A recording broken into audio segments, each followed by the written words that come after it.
Summary: Aisha offered to buy and free a slave, but her masters refused unless they received the wala, a form of compensation. The Prophet Muhammad then instructed Aisha to buy and free the slave, as the wala belonged to the liberator. The Prophet taught that when a slave is manumitted, the wala should be for the liberator even if the former masters stipulate conditions. Sahih al-Bukhari 2564. Narrated Amra bint Abdurrahman, Barira went to Aisha, the mother of the faithful believers, to seek her help in her emancipation. Aisha said to her, "If your masters agree, I will pay them your price in a lump sum and manumit, free, you." Barira mentioned that offer to her masters, but they refused to sell her unless the wala was for them. Aisha told Allah's messenger about it. He said, "Buy and manumit her as the wala is for the liberator." Sahih al-Bukhari 2565. Narrated Abdul Wahid bin Ayman, I went to Aisha and said, "I was the slave of Utbah bin Abu Lahab. Utbah died and his sons became my masters, who sold me to Ibn Abu Amr, who manumitted me.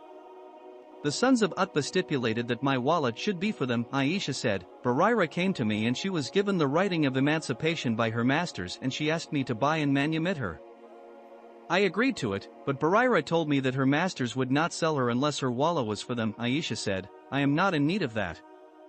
When the Prophet heard that, or he was told about it, he asked Aisha about it. Aisha mentioned what Barira had told her. The Prophet said, "Buy and manumit, free, her and let them stipulate whatever they like." So, Aisha bought and manumitted her, and her masters stipulated that her wala should be for them. The Prophet said, "The wala will be for the liberator even if they stipulated 100 conditions." Explanations. This hadith speaks about manumission, which is when a slave is bought and freed by another person. In this case, Aisha offered to buy Barira from her masters in order to free her.